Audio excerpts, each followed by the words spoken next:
Welcome to my 2-year review. This will be my final review of this bike, this lovely bike that I have.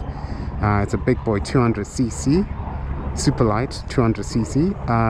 Got it at BigBoy 4Ways 2 years ago, and I've had a good time with it. The only issue I had recently was the clutch cable snapped, and that was my fault entirely. I was an idiot because if you can see, there's like a little ridge here.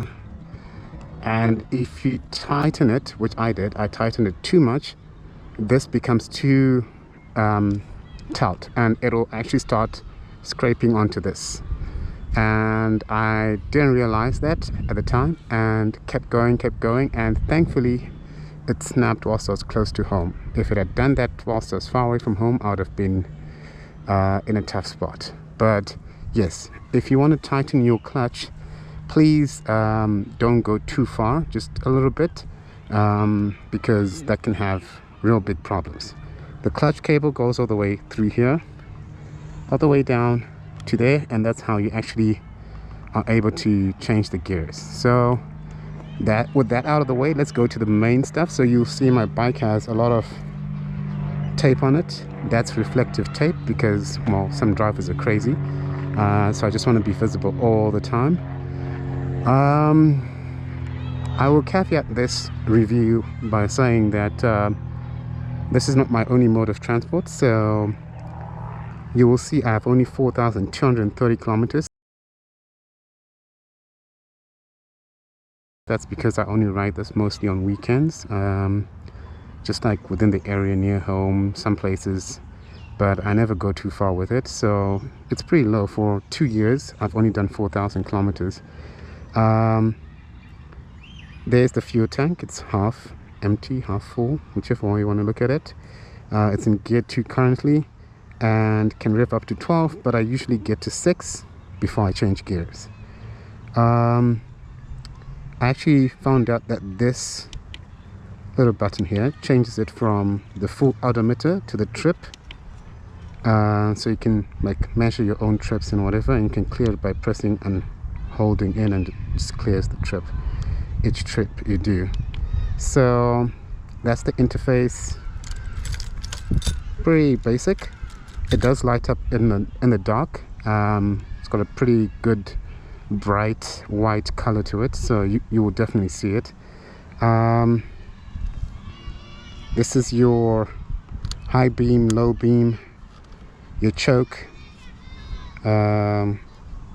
This is your, what's it called, your horn, and your starting mechanism is on the right side here.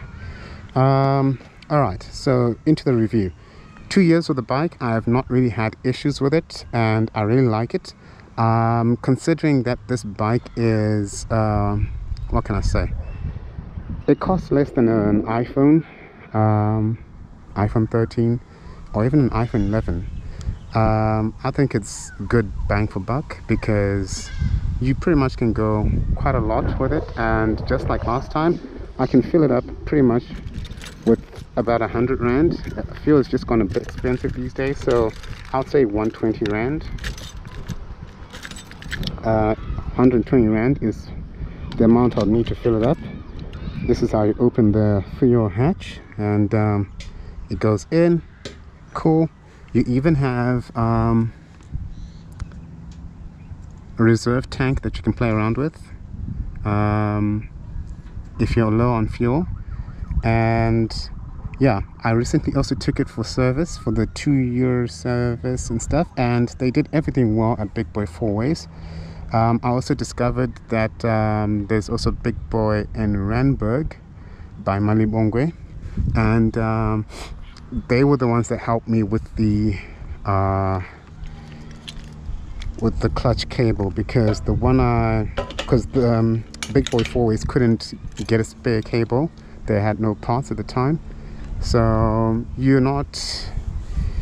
have quite a lot of choices when it comes to fixing the bike if you ever need to. And the service is relatively cheap. I think mine was like about 800 for a full service, and half a day and they're done. like back in the other review, I'll just say that this bike, I would not recommend it for highway. Do not go on very busy roads. Well, that's up to you, but personally I wouldn't go on busy roads. I don't want to take the risk. The brakes are good. Front brakes really bite, but the back brakes take time to heat up, especially in the morning. The other thing was that in winter I had to increase the idling revs so that the bike wouldn't switch off when I stop at robots. And how I did that was, where is this line?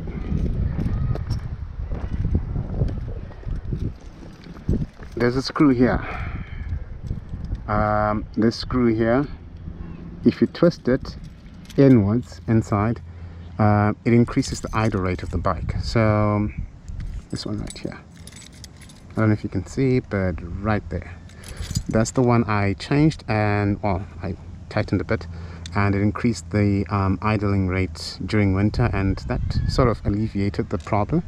But it still needs to be warmed up when it's very cold. You can't just start it and just go.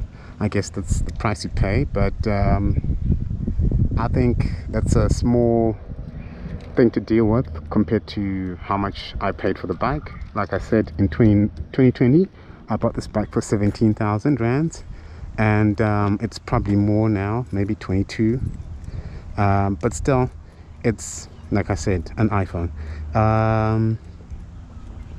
I would definitely get it if you can. If it's your only mode of transport, it will actually help getting around here and there in town, around town,